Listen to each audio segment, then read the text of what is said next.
Hello friends, मेरा नाम है अभिषेक।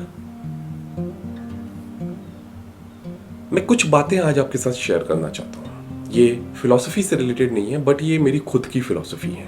और मुझे ऐसा फील हुआ, मैं ज़्यादा लेक्चर या प्रीचिंग पे बिलीव नहीं करता हूँ, बट मुझे ऐसा फील हुआ कि अगर आपके पास कुछ है तो आपको उसको शेयर करना चाहिए। जो भी आपके पास मीडियम अवेलेबल है उसका यूज़ करके। पहला, और ये बातें आपने सुन चुकी होंगी, मैं कुछ नया नहीं बता रहा हूँ, बट जो कई चीज़ें जो मैं खुद प्रैक्टिस कर रहा हूँ और उससे मुझे लगता है कि लाइफ में, क्वालिटी ऑफ लाइफ में चेंज होता है, वो मैं आपके साथ शेयर करना चाहता हूँ। पहली बात है वरी। अगर हम कुछ नहीं करेंगे तो हम वरी करेंगे। ये बात मैंने बहुत पहले सीख ली थी। जब मैं बहुत छोटा था तब मुझे समझ में आ गया था कि अगर आपका माइंड एक्टिव नहीं है तो पैसिवली आप सिर्फ वरी करते हो। वरी करने से आप अपने आप को रोकना थोड़ा डिफिकल्ट है आज के टाइम में, जब आपको मालूम कि अनसर्टिनिटीज हैं, फ्यूचर में क्या होने वाला है आपको मालूम नहीं है, तो वरी करना बहुत लाजमी है, बहुत बहुत बहुत जायज़ है। पॉइंट यहां आता है कि वरी रियल है कि अनरियल है, इसको डिफरेंशिएट करना। और इसका जो मेरे पास सॉल्यूशन है वो ये है कि जब भी आप कोई वरी करो, फ्यूचर को लेकर कोई वरी करो और आपको उसका सॉल्यूशन भी मालूम हो या सॉल्यूशन, पॉसिबल सॉल्यूशन मालूम हो, तो रियल वरी है। और कोई भी ऐसा एंटिसिपेशन जिसमें आपको फ्यूचर में जो वरी है उसका कोई सॉल्यूशन समझ में नहीं आ रहा है, तो वो अनरियल वरी है। Worry with a solution is always good, because आप अपने आप को प्रिपेयर कर सकते हो। अगर आपको ऐसा कोई जेन्युइन वरी है तो आप अपने आप को प्रिपेयर कर सकते हो।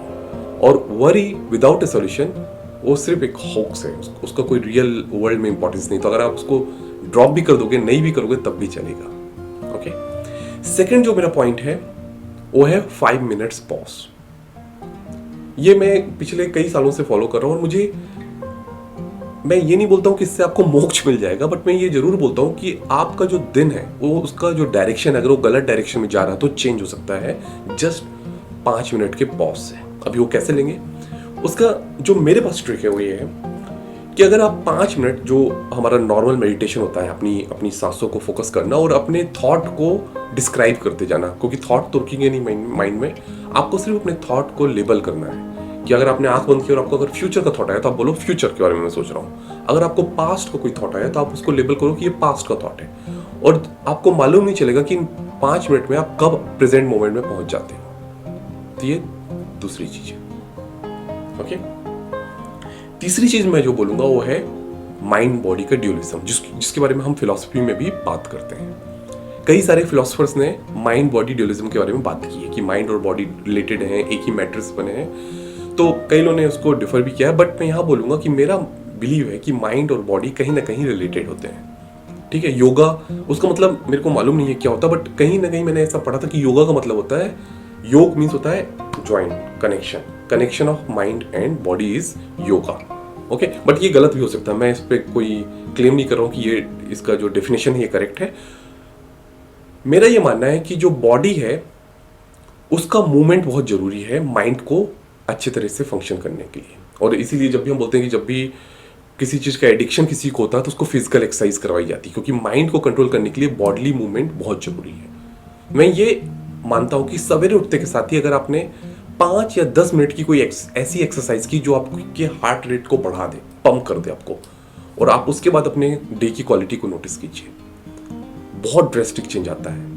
ओके। और इस पे मैं खुद एक्सपेरिमेंट कर चुका हूँ कई बार। मुझे अगर अच्छा नहीं लग रहा हूँ, मैं अगर ऐसा कुछ करता हूँ तो मेरे जो थॉट प्रोसेस है वो बहुत चेंज होते हैं। मैं एक प्रॉब्लम को बिफोर एक्सरसाइज और आफ्टर एक्सरसाइज मैंने कई बार एक्सपेरिमेंट किया है, और the way I deal with the problem is totally different before exercise and after the exercise.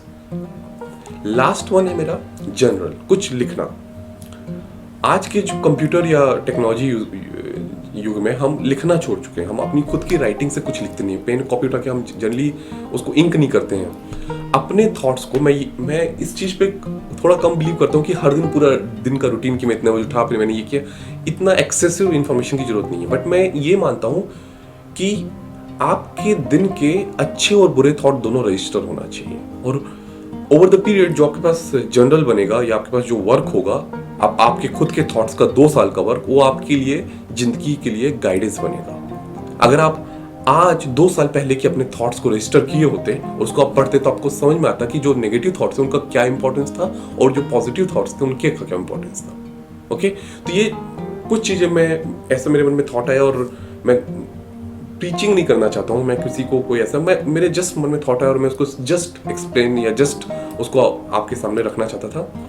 आपके जो थॉट्स हैं या आप उसको कमेंट सेक्शन में शेयर कीजिए, मैं भी जानना चाहूँगा कि आप इस बारे में क्या सोचते हैं। Thank you so much, have a blessed.